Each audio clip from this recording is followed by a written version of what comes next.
Hi, everyone. Welcome to Family Medicine Grand Rounds, everyone who joined in person, also virtually. Today, we are excited to have Colonel Nevins and retired Colonel Dr. Laporta to come and speak to us about full-dive virtual reality, building the medical training and experimentation platform of the future. You should all have their bios in your email, but I will introduce them briefly. So Dr. Nevins is currently Associate Dean of Graduate Medical Education and Program Development and Professor of Family Medicine and Neuromuscular Medicine at Touro University College of Osteopathic Medicine in California. She's also an Assistant Professor here at the Department of Family Medicine.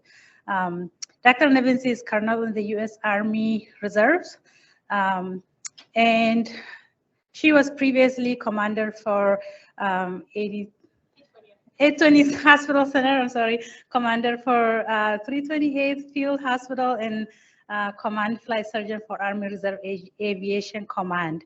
She was in the active duty, the U.S. Air Force 61st Medical Squadron. She said,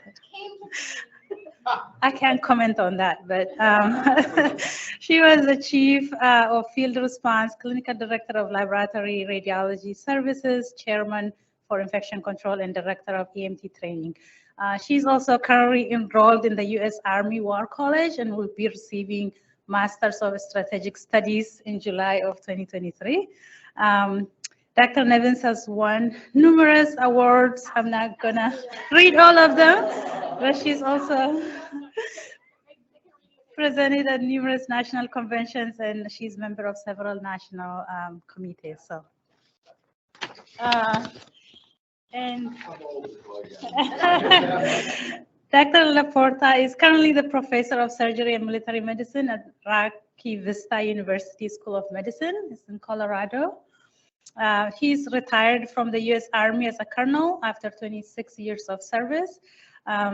He is a member of the he was a member of the Department of Defense Health Board, as a member of Trauma and Injury Subcommittee. He was a co-PI on multiple DoD research projects, authored over 300 peer-reviewed articles and presentations, and he's currently Associate Editor for the Military Medicine. And he went to Medical College of Wisconsin and the University of Oxford, England. And a fun fact here, he was the first American to run the Olympic torch for the 2010 Vancouver Games. So welcome our speakers. Thank you. Just a quick thank you as well from the chair side. Thanks. Lots of students here today interested in family medicine, so you get to see some sort of cutting edge research from some bigwigs, right, including Natalie here, who's just been selected for her next command for the 2nd Medical Training Brigade. So a lot of professional development to look up to. Well, hello, everyone. I'll try to not block the slides. So what we're going to introduce to you today is something that we feel is revolutionary and everybody else thinks is revolutionary, because when I first started this project 2.5 years ago, most everybody thought I was delusional. Fortunately, all my colleagues call me aspirational, so we'll share the information. So here are our objectives. We believe, as DoD does, that virtual reality is the education platform for the future. And the challenge has been consistently that nobody could get all the tech to work together. And so when we began 2.5 years ago, even the old guard of VR said, you'll never get it all to talk to each other, don't bother. And I said, well, you've never been able to put me in a box before, you're not going to put me in a box now. So let me give you some background on where Dr. Laporta and I came together. So over 10 years ago, he created a hyper-realistic trauma training for our HPSP students, our military medical students. It's a great project. I joined about almost 8 years ago, where we trained them in the field for a week doing nonstop, kind of like your capstone, like Bushmaster, of just nonstop mass casualty events. My focus of what I brought was looking at the emotional intelligence, hardiness, and resilience for those students pre and post. And we found that there was statistically significant improvements in EQ, hardiness, resilience. And this is great, but only 45 students can go through. There's a whole lot more HPSP students and other students that would benefit from this, because our world is no longer just about only the military having mass casualty events, right? Unfortunately, it is our world everywhere now. So I said, you know, there has to be a way that we can make this scalable, affordable, and more available to everybody who needs it, civilian, military, everybody together. So I don't know how many of you guys are familiar with Ready Player One. Obviously, it was a virtual reality, you know, it's fully immersive, and everybody said, this is fantasy, you can't do it. And I said, why? I'm old. Dr. Laporte and I are both old. He's older. But I grew up on Star Trek and Star Wars, and I wanted the holodeck. So I'm like, we have to figure out how to make this happen. So I'll just point out to you, if you see that deck that the actor is standing on, that was created by a company called Infinideck. That's our company that's working with us to actually create the 360 omnidirectional treadmill that will be part of our set. Okay, so let's talk about what does it look like. So I'm going to walk you through all of these pieces here. So we'll begin with what is the foundation of the programming, and that's really the Unreal game engine. The intention here is there's two that are commonly used, Unity and Unreal. Unreal 5 is the one we're choosing to move forward with because it gives us the most photorealistic capability, and that again remains that you have to have quality programmers and animators to do this, but it's a pretty cool system. So you see those pictures here, right here on the screen? Those are not pictures, those are created in Unreal 5. They look like photographs of real people. This environment here, this is completely computer generated here. Again, it looks like a real environment. The beauty of the system is it will work much like a CAD, so we can LiDAR a field hospital, we can LiDAR the inside of a C-17, and we can recreate it to scale to put it into this environment. And that's really important when we talk about training. And you'll hear me say this a few times, but you need to train like you fight. So when we take a look at the next piece here, which is going to be the Vario headset. It's the most high fidelity, photorealistic VR headset, XR headset that exists. And it's built into it something called UltraLeap. UltraLeap is hand tracking. It has eye tracking. So we can look at attention, pupillary responses, all of those aspects to look at what is the stress response. And there's going to be more about that. Then we talk about the haptic bodysuit. We specifically use Tesla Suit. It has 80 plus sensors that allow for me to simulate shooting you, because we can get it down to one sensor so you can feel like you've been shot. It will give you a shock wave so that if you are in a blast, you're going to feel it come up your body. If you step into a fire, so near a fire situation, which you'll see with the industrial accident that we actually recreated in the VR environment for our operational and technical tests, as the operators get close to it, they feel a sensation. Because they're seeing fire, they think they're feeling heat. So it's pretty cool to get that fully immersive, as close to realism as that we can create possible. You got a Tesla Move Flash. Ooh, oh, there you go. Yeah. Then we talk about the Infinideck. Now, what we used for the operational technical test was the Omni. The Omni is really good, but the problem is it doesn't allow the operator to get down on their knees and get prone or fully prone to get over the patient. So we knew we had to go with something different. And so Infinideck's working with us to customize that we're taking the ring off of this, all the side pieces. There'll be soft sides, so you can't walk off the end of it. And the way this treadmill works is that it pulls you back to the middle. But that will allow the operator to get down on their knees, prone, get over a patient, drag a patient, whatever they need to do. Then we get to the physiological components that we wanted to look at, which is the Caretaker 4, FDA cleared.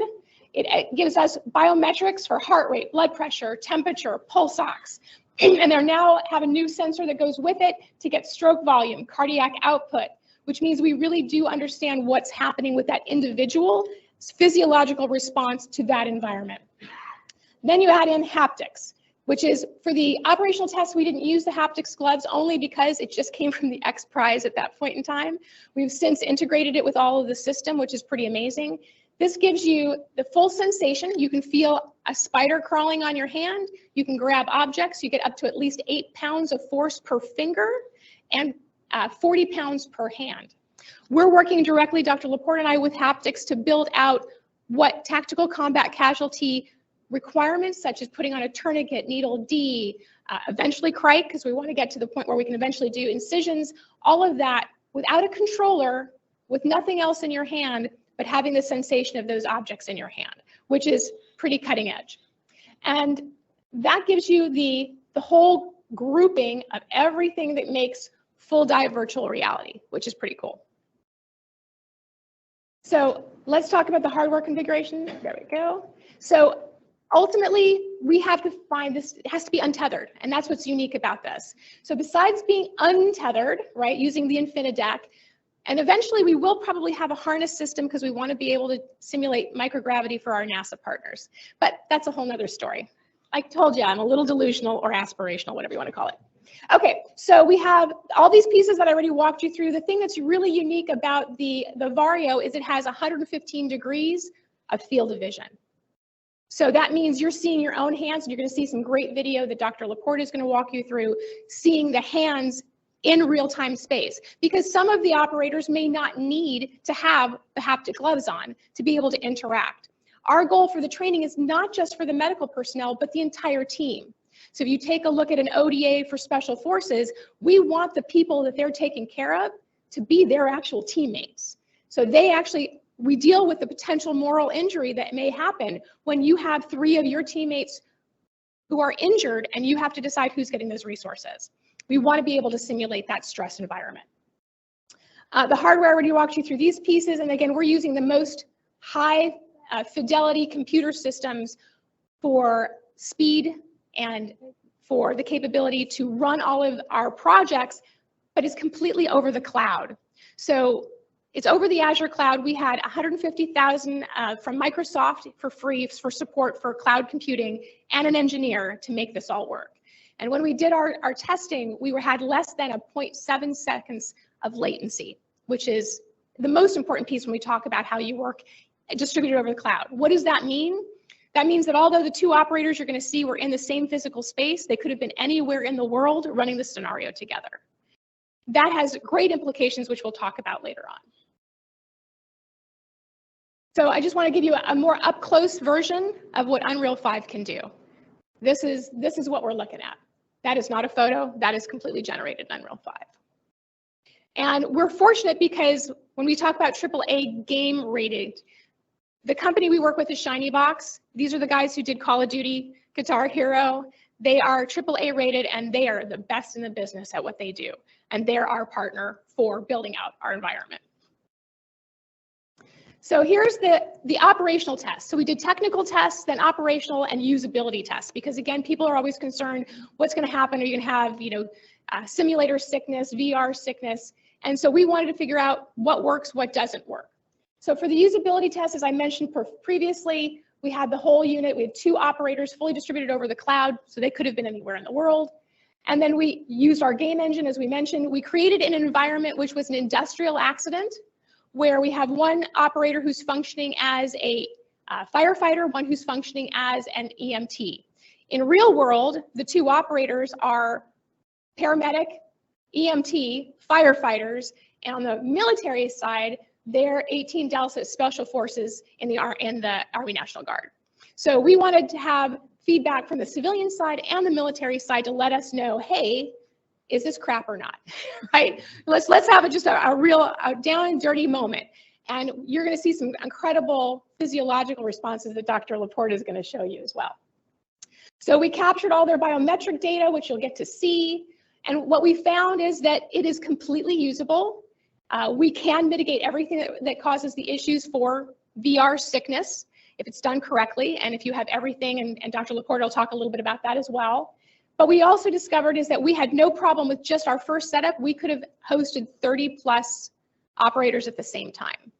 Our goal is to get to over 100, maybe 200 or 300 that could be anywhere in the world planning an operation to actually go through and actually run that operation before they actually have to go do it in real time. And I'm going to hand up one more piece. So again, the proof of concept here is we wanted to build the training platform of the future. What we want to know is this is a unique process, right? To be able to do this training anywhere and with any contested environment. What does it take to build out the time to pull up a field hospital, the hospital center. What does it take to try to bring civilian and military together? We're going to talk more about those pieces. But this is what the intention is that if we have to create a new means to train, one that is completely functional, portable, feasible, and scalable, that was our goal.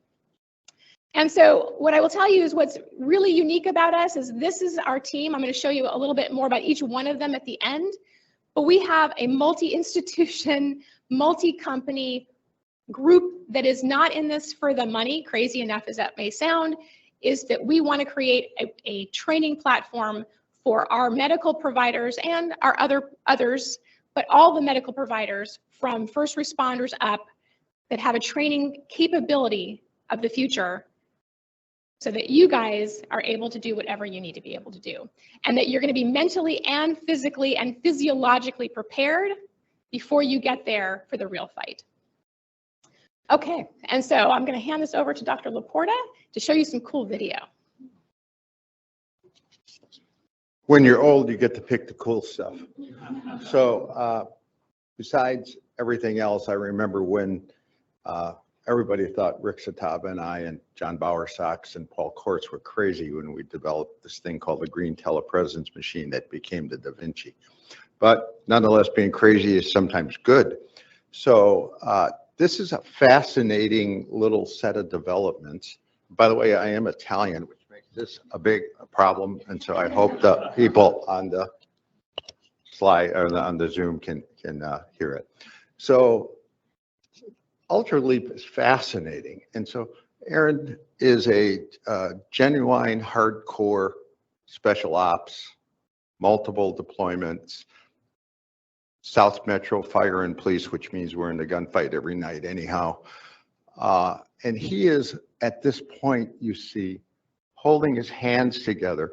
Now, I think among the very important things you have to realize is that during the week prior to when we did the event, everything that Aaron and Jeff, who's the other fellow, and I won't get into the last names, of course, because of all of this, but they're close friends.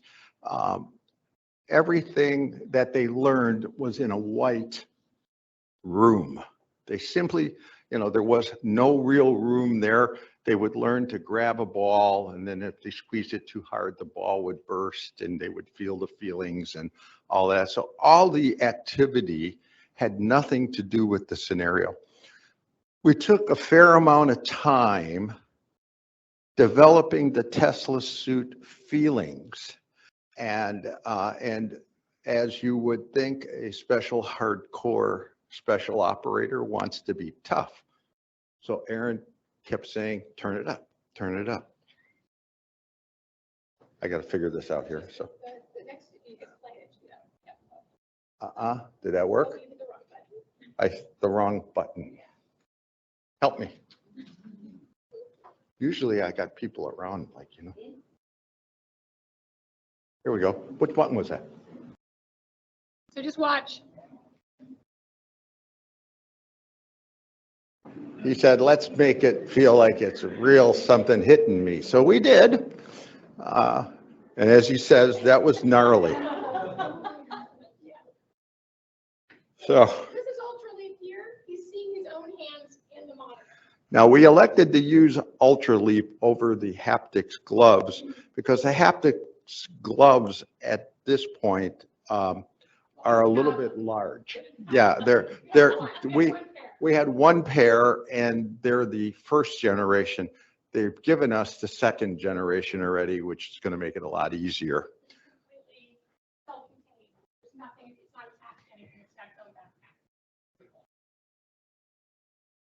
Okay, so our usability test obviously was done with 2 operators, except we used Ultraleap rather than the gloves. I think the gloves are going to become very much more important as we take and we teach a person to get inside a wound or, to feel all the way up your arm, if you would, and this type of activity. And Eric, I'm sure knows, or Dr. Elster, I'm sorry, certainly knows, about a lot of the virtual anatomy things that are out there. And so we're going to try to combine the virtual anatomy things with some of this touch and try to make a surgical educator out of it in the end also, which I'll probably ask his help for. But so the metaverse was an industrial accident. The usability test tried to demonstrate the effective and safe mechanisms that we used for this training in a military personnel and in first responder personnel. The study approach was both thematic and we were interviewing before, during, and after. We also have quantitative data. The three major themes involved in it were related to operator experience. The first being that the sensory deficit and the realism and natural movement had to be there. We really had to work with the Omni device to make them walk to, you know, they had to learn how to walk on that, which the new Infinidex probably we won't have to do, the newer ones. In addition, there was a fair amount of vestibular discord as we were working up to figuring out which type of latency, if any, would change that discord. And we did get it down to where they essentially didn't have it at all. And when one of the videos I'm going to show you, you're going to see that the suit broke apart and this came unplugged. And in that period of time, he felt a little wobbly, he told me. But once we're all set back in, it was good. And then again, the movement and the stress response and all of that, we figured out that the natural movements were necessary to stop all of that unusualness. So this is going to be, oh, did I change the slide? Yeah.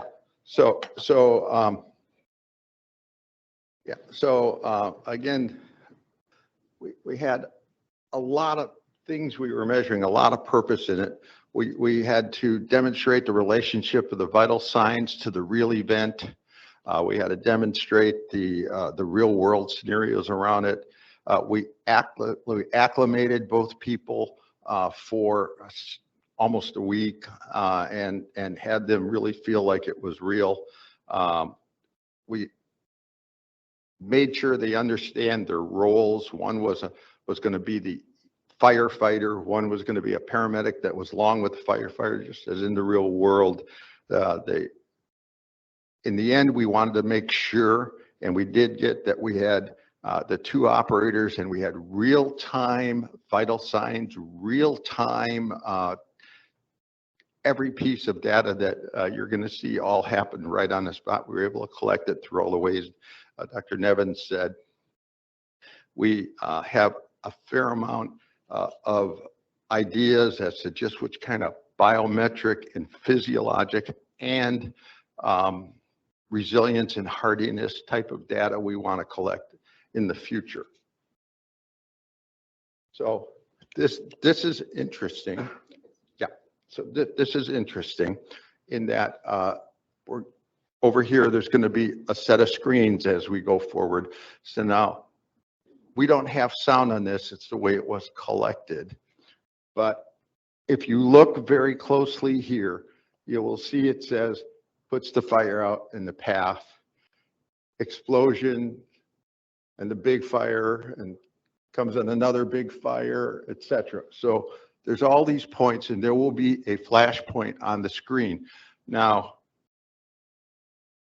and I want to slow this down for a second. I want to point out to you, this is the first responder, operator one, and he is the paramedic. You'll see the screen that he sees. He's a firefighter, he's EMT and firefighter. This is him. So that's his hand, and he was holding a fire hose there. When he walked into the building, he grabbed a fire hose off the wall, and that's how this all started. If we can turn the lights down, maybe some. I don't want to gamble. But he's inside a deep industrial complex with multiple fires, multiple explosions. And again, you'll see there'll be a yellow dot flashing on the right side of the screen there when certain events happen down here. Now, we have so many different things going on at the same time in this slide that it's a little hard to interpret. They can, right. And so remember that they are feeling everything you see in this room. They are hearing the roar of the fire. They are going through all of that. The screaming patient, there's a patient dying there. Their mission was to go in, put out the fire if possible, find the person if possible. If he's alive, get him out alive. If he's dead, get their butt out of there. That's how this goes the entire period of time. As you realize, when you can hear the hissing of the gas coming out and the fire and everything. As you're going through all of that, boy, I just wish we had a little darker. So you can't quite tell. That really looks like a fire. I mean, and it's 360. They can talk to each other, and anybody, talking to each other over the web. So it doesn't matter where you are in the world. That's his partner. So he was looking, and he saw that Jeff is turning the handle there, trying to turn out. And that particular one didn't work. And so he says, let's go to the one next up the road here. And they went running over to get to the next one.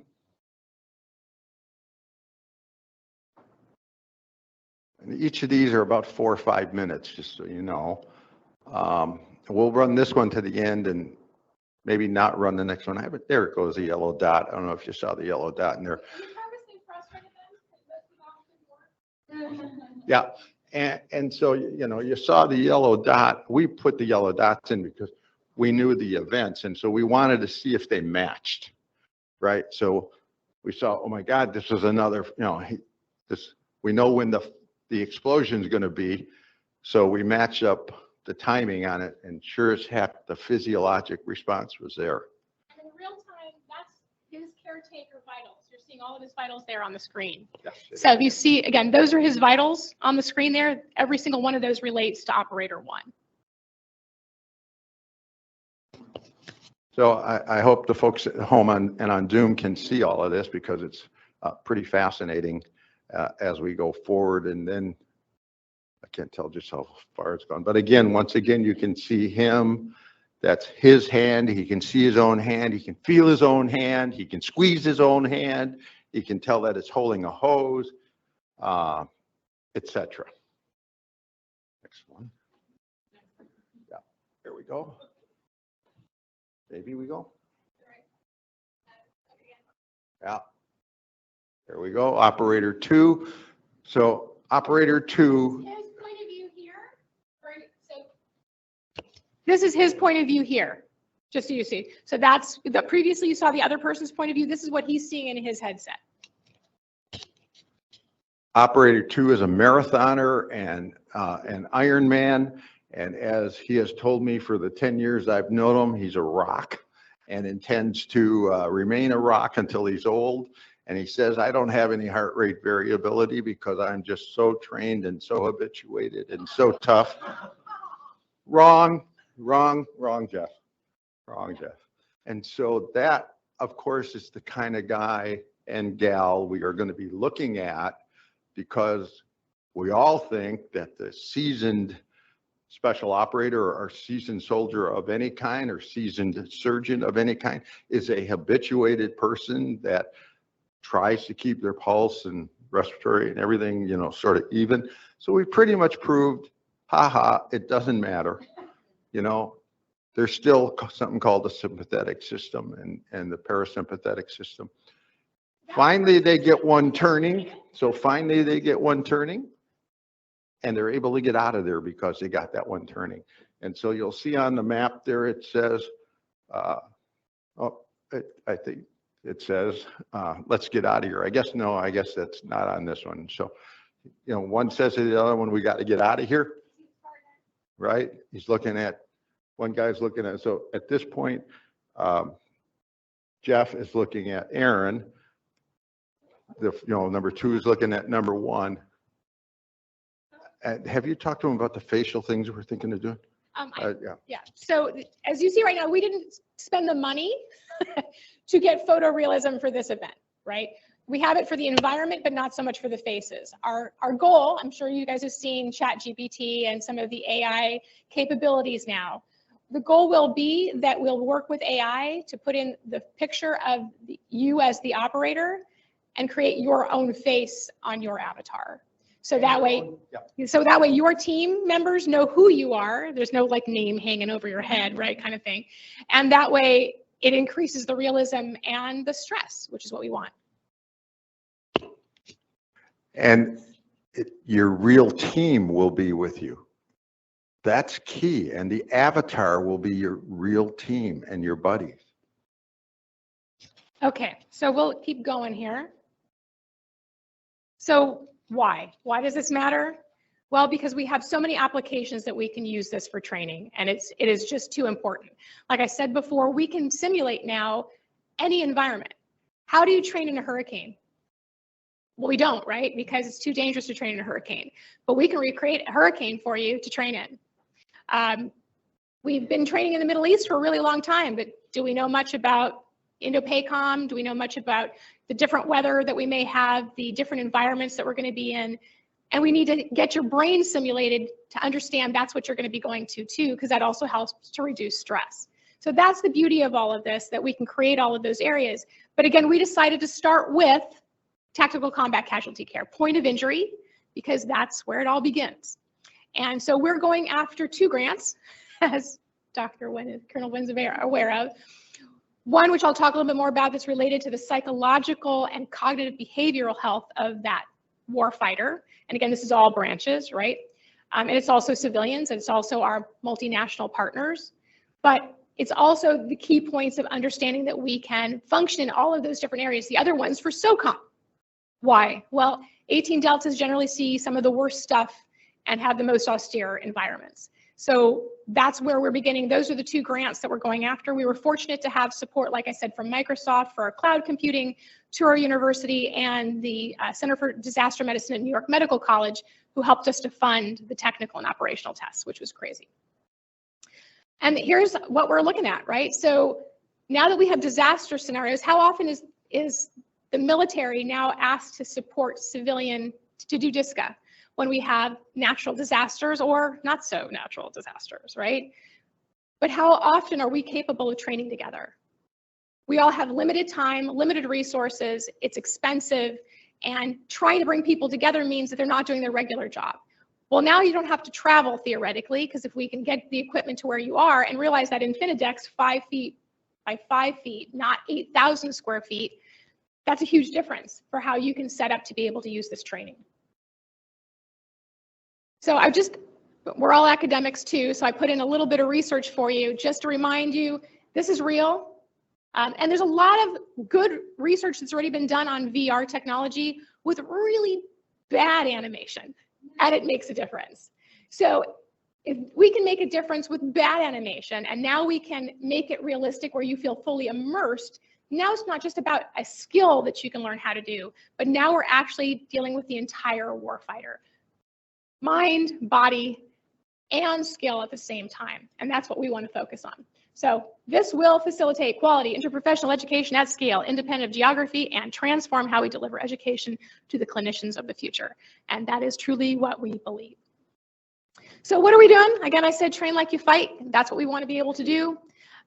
We've leveraged all of this. We now know it's usable, it's feasible, it's scalable. And although the tech may be a little expensive right now, you invest in it and you don't have to keep paying. You know, when we talk about that, the training that we did with our HPSP students, that's only possible because 1, the students or the school pay for them to go, $2,500 per student, and we have 30 volunteer faculty. If we didn't have all that volunteer faculty, we couldn't possibly do it. It would be just ridiculously expensive to be able to do that training. So, but we only do that 1 week, once a year for 45 students. That is a drop in the bucket when we talk about how many people need that opportunity and that experience. So our team, which I'll tell you about in a little bit, has made sure that this is possible. We want to make it so that it's not just a training environment, but it's a sustainment for skills, and it's an opportunity for experimentation. Let's say you have your kit somewhere on your vest or in your bag, and you find out if we put it in a different place, you can do that procedure in 30 seconds less. or a minute less. Well, now we have an opportunity to run that same scenario and try different things. So it gives us a lot of opportunities for further experimentation, which is important as clinicians. And this is what we're starting with. So what is our goal? Well, we start with TC3, so point of injury, but now we want to add en route care. So that's ambulance, that's medevac. Doesn't matter whether that's civilian medevac or military medevac. Role 1, role 2, role 3, going from triage to the ED to the OR. And that we can have that full continuum. So if I can get you to imagine for a moment that you have 100 people training together and you have your 18 deltas who have the point of injury and they're going to hand off to the medevac team that's in another state, because that's where they are located, and they're going to hand off to a different role 1 who's in another state, and that team's playing together, and a different role 2, and then now they got the Air Force involved and they're doing it, taking them to launch stool, right? So now they're going on a C-17 and now they get to launch stool and we have definitive care. That's what this platform is capable of doing. The other piece, as I mentioned, is the cognitive behavioral piece. And so working with our members, our team members, I want to show you that we have 1st and 5th group special forces who've said, we want this, which we're very happy about. We have to get them to still fund it first. But there are SMEs, because we want to do the no BS, you think that this isn't a cartoon game, that this works for you and it's going to make a difference. So we have very critical people who are evaluating it as we go to our next piece. We also have their mental performance experts, and they're looking at it from the standpoint of, we've got one mental performance expert to an entire special groups team. That's pretty difficult for that one individual to manage everyone. So now if we embed these capabilities, looking at pre, during, and post-training evaluations like we've done before, but also giving those operators real tools to benefit their psychological health, we can make a difference. And we have a whole research project that we're working on for that. But as you can see, one of the things we're working on now is the HRAP system, which is the health readiness performance system. And it is very much like the caretaker, only takes it to another level. And imagine a little device the size of a quarter, the weight of a penny that sticks to your neck or your chest, that gives us all the same biometrics as the caretaker does, but also can stay on while you sleep, evaluate that, and do all of the additional points of information that we need, which is physiological alertness, physical readiness, neuropsychological, and wellness. And we're testing this in May with our HPSB students. So we're going to help them to validate that as well, and that's coming from USAMDA, and pretty excited on USASOC. So those are some of our other partners in RARE. This is our team. I'm going to just kind of finish up and just tell you a little bit about some of our key people. Susanna Knust is the director of the RTO at Walter Reed, and we've been working together since 2018 when I made them help me create a deployment resilience program for our combat brigade before they deployed, aviation brigade. Al Liu is the director of the Wave Lab here at USIS. He's got one of the largest AR labs, and he recognizes that that is the past, the future is now VR. Dr. Laporta, Rosalind Roche is a MD, PhD who comes from, trained in the UK. She is a medical anthropologist as well as being a doctor, and she works on looking at the aspects of cognitive performance to VR. Dr. Stephanie Daly, who's at George Mason University, and she's been working with Department of Homeland Security and their CIMEX programs for the school shooter scenarios and how that happens to affect psychological health. Our EMT specialist, and then our other industry partners, Chad Modad, who's from Virtual Mace VL, that is our hardware integrator. So they manage all of our hardware for us. Shiny Box, who is our AAA game rated software developer, our statistician, Dr. Brannon. And then our two, some of you may know Dr. Dukes, Colonel Dr. Dukes. He's here. He's also a USIS in the psychiatry department. He's an aeromedical psychiatrist and also at NASA. And then Dr. Easter is the deputy element scientist at XMC for NASA. And Jim O'Connor, who's the director of the Center of Innovative Learning at Touro University, and Dr. Markinson, the director for disaster medicine at New York Medical College. So it's a pretty unique team, and support from all of these industry partners. And now we're looking at data management because there's a lot of data. So right from the very beginning, we want to make sure we create a dashboard for the commander, the command surgeons, to utilize this information to be able to run these programs so that it's not just a cool toy, because this can't be something that we create and it gets put on a shelf because it was a cool toy. This is a instrument warfare as far as we're concerned. So let me open it up for any questions, and thank you for listening to us today.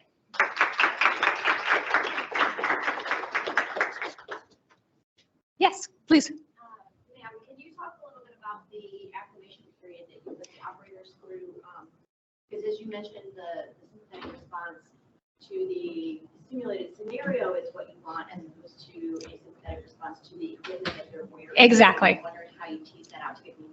Well, fortunately, it was pretty easy. So I'll tell you, I was the first guinea pig, right? So I went through all of it to find out, can you make me nauseous? Yes, you can. And so I tried to deal with a lot of the first piece. We had a technical test first, which were the programmers who got nauseous first, and then I was the second one to get nauseous, and then we brought in the team. So they actually were there for 3 days. Day 1 was the acclimation period, so that we could set the sensors, figure out what worked, make sure they knew how to move in the system, because they have sensors all over on their feet, so that everybody knows it's motion capture where they are in space, figure out where there was any delays.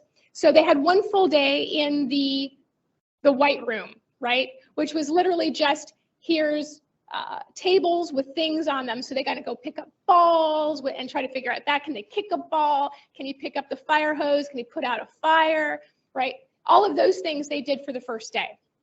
Day 2 was do we need to fix anything before we do the operational test on that Thursday? So they didn't have a lot of time, which was the goal. We just needed to make sure that we worked through all the problems, and they had kind of a wash day of not being nauseous. So that by the time we got to their day 2 fully in the system, that they no longer had any issues. And that's why we had our team there doing evaluations. We were using NASA usability tests. They were peppered with both actual written tests where they had to comment on things and rate how they felt, as well as they were peppered with 3 of my investigators asking them a battery of questions, and both separately and together, about their experiences and what worked and what didn't work and what do we need to change, all of those pieces.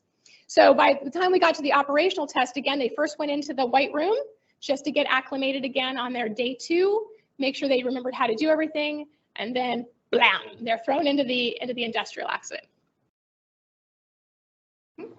I should point out they had no idea They didn't know what they were coming what they were going into. So they had never seen the scenario and never heard it. They were told as they walked into the white circle in that white room. And then once they hit the circle, then everything changed. The only thing they knew is one of you will be a firefighter, so learn how to work with that equipment, and one of you will be the paramedic EMT. Other questions? Yes. Really cool stuff.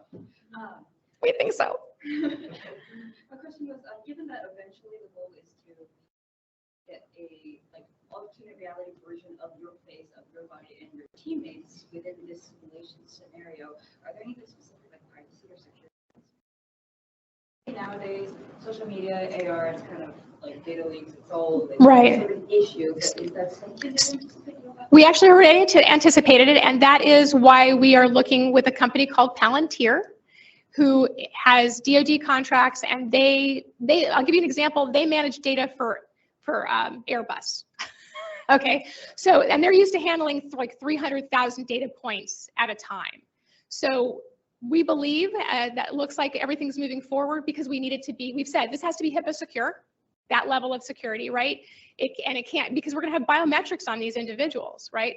We also have to figure out what's appropriate for a commander to know and not know, because again, there's a need to know and not need to know. What is it that really their command surgeon needs to know, because that's the person who's managing the health of those individuals. So we need to know, for example, as you saw, the blood pressure went pretty high on one of those operators, right? We're like, should you be on blood pressure medication? Right? And what you guys couldn't tell is he had such an amazing physiological response. He was pouring sweat, pouring. I mean, like we're talking floods. Like I'm during our first testing, if it wasn't for this one, I'm mopping him. Okay, it's just dripping off of him. That's why there's a little towel hanging there. There's no question he had a physiological response. And this is somebody who's had 6 combat deployments as an 18 Delta. Pretty amazing. Yes. Is there a plan way in the future to implement this 268 whiskey AIT training and so forth? Oh yeah, yeah. I mean that's my goal. Is that this is meant to be all levels. Doesn't matter what, you know, and I don't want to say doesn't matter. Like if you're a medic, who's front line? It isn't me. I'm a doc, right? And although I did aviation medicine for most of my career, and I tried to go out on medevac, what did I usually get told? Doc, you're too expensive. You can't go forward. And I'm like, watch me, right? But the fact is, who's going forward? It's our whiskeys, right? And that's the reality. So who needs to be, and who do we want to mitigate these challenges for? Are the people who are seeing the worst of the stuff, but everybody has their own different psychological stress and physiological autonomic nervous system response. We want to be able to deal with those issues in training so that by the time you have your first casualty, you're prepared for it as much as anybody humanly can be. You bet. Other questions? Yes. Given what sounds, tremendous applicability to the military healthcare system, I would think that there would be a lot of work along these lines already going on in DoD. I know we have a very seemingly sophisticated simulation center. Has there been dialogue? Yeah, so that's why Al Liu from the Wave Lab is one of my team members, right? So we know what USIS has, we know what DoD has. I'll just tell you, industry-wide, everybody said it couldn't be done. You can't get all the tech to work together. So we can say we are the first to ever get all the tech to work together without any significant latency. And nobody's been able to do it distributed over the cloud before. So we've seen lots of pieces. There's lots of little pieces of things that have been done mostly just with headsets and still using controllers. So, and the fidelity as far as the realism was not there. And that's why Al Liu is on our team, because we know what he's been doing with AR, and it's really good, it's interesting, but you still have to have people in a cut suit, and you can still only take a team of 12 through at a time, which is not, again, scalable to do what it is we need to do. And just so you know, we've presented to TATRIC and PEO STRI and all of those. They know what we're doing, and there's nobody that's been able to compete with us so far. Yes? I'm looking into acquiring my own Infinideck. Yes? What's the going 2023 cost of? So the yeah, Bill Gates level. well, so I'll just give you a quick perspective. So the original haptics gloves, version 1 was $80,000. Version 2 is now $4,500. Give them away. Right? The Infinideck, the custom one's about 10,000. But again, all this stuff, it's just like, remember the first plasma TVs, right? Like they were ridiculously expensive, and now you can go to Walmart and get them for $250.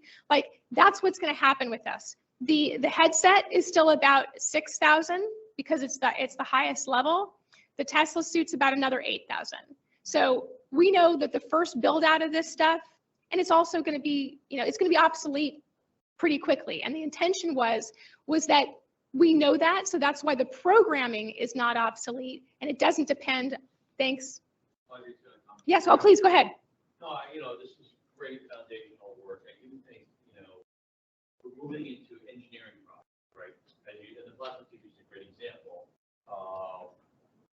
Issues, with engineering are you need to have a market for it. What drove the plasma TV to, the ability to walk in Walmart and spend $500 to have an equivalent solution was there was a market. Yep. One of our problems in healthcare is that you don't have a great market for this stuff. At least, we have the biggest business in this country, but there's no coordinated investment into training and education across the board. So what are your question number one, yeah. What are your thoughts about how, as this moves forward, it needs to be commercialized and bring it to scale? How's that going to happen? Mm-hmm. And then the second piece is, and I watched the live demo when you guys did this, you're getting there. I could see, but I don't know how long, 5 years, whatever your timeline is. My lifetime. What? My lifetime. Yeah. Where you would have 3 years. I could see whatever you yeah. think Yep. time, where you have, folks working together in a very straightforward, initial TCC right? Guys with the turning on movement. I see the ability to do the surgical stuff that Tony mentioned much further down the horizon, right? Honestly, and I haven't seen anything that gets us even close to that. So your comments on both? Yeah, so what I would say first, as far as the scalability. So the fact is that that's why we work with civilian EMS, and we're also talking to Department of Homeland Security, because they already are trying to, Department of Homeland Security has been doing this with school shooter scenarios. And we can say that working with Denver South Metro and the Denver group, for example, brought together, what was the total number of people that trained at one time? 800. 800? 910 we brought together. So 910 from 16 districts within Colorado to do a week-long like we do for the hyper-realistic trauma training. I can tell you they wouldn't tell us how much it cost because it was so astronomical. It'll die with who actually knows that number. But the fact is, when the STEM school shooting happened, they had those first tourniquets on in what, 2.5 minutes? So when the STEM school shooting happened, so it happened 4 months after this big training we did over 3 days with multiple hospitals, 910 people. The first tourniquet, just to tell you, the tourniquets at Sandy Hook took 2 hours and 12 minutes, or the first people. At the STEM school shooting, the first tourniquet was on a 13-year-old girl, bilateral femoral arteries, and it was on in 2 minutes and 17 seconds. And all 8 living children were out in 8 minutes. Which speaks to the training. So we can go back to say, hey, Department of Homeland Security, do you want to keep trying to do this everywhere you are, or do you want to invest in this? So we are looking at this from, as you saw, we have a multi-organizational approach. So from our standpoint, the reason we started with SOCOM is because they have funding first, so that we can get the first piece of the training, which is TC3, done. And then we believe it will be, because what I've heard from everybody we've spoken to, from medical schools to state organizations, FEMA, Department of Homeland Security, everybody's like, they just want to see the first piece, because like they wouldn't have believed us until we did the operational and technical tests. Well, now we have to get that first piece, and then it will happen. And then as far as companies, I'm not a company, don't want to be a company. My goal is the DoD has this license rights for this forever, and that, yeah, they'll have to pay for the tech, and they'll have to pay for the data management piece, but they'll never have to pay licensing. That's my goal. So Shiny Box has 2 pieces. They've got their game side and they've got their interactive side, which already they work with mobile, Exxon, all of that, doing disaster scenarios. It probably will come from Shiny Box with a combo with Palantir, because they would be the data management. So we've already been thinking 5 years ahead. And as far as the surgical piece, you're right, but I can tell you right now, Haptics, which is putting out their 2nd generation, that's not what we're working with. We're working with their 3rd generation. And I think that within 5 years, we'll have the surgical piece, but within 3 years, we'll have a product where people can use. I think it's not the haptic feedback. Right. Or it's going to be developing the VR models. Yes. Well, We are, so just as an aside, two things are happening here on campus that are related to this. We've launched 3 research hubs around TBI, rare infectious disease, and trauma, because recognizing that we're doing a lot of work, but people don't talk to each other. The next research hub we're going to launch is simulation and education, and the Sim Center is part of that, with the idea of that would be the engagement group for you all to work with. Correct. And then the anatomy lab downstairs is undergoing a major renovation. Some of you may have been in there and seen that part of it's taped off. In that renovation, one of the back room is going to be out to like an OR. That's going to have cameras. And what we want to do is for courses like we do ASAP Plus, we do all the major trauma schools, we start to record those. So I think we're going to need a digital library to build those VR models in the future. But again, I think that's almost like the ability to do it. Yeah, it's almost the ability to do an operation In VR. in the VR environment is the holy grail. Yes. I don't know, we'll get there in our lifetime, but we should definitely reach for it. So- You can't put me in the box, so we can try.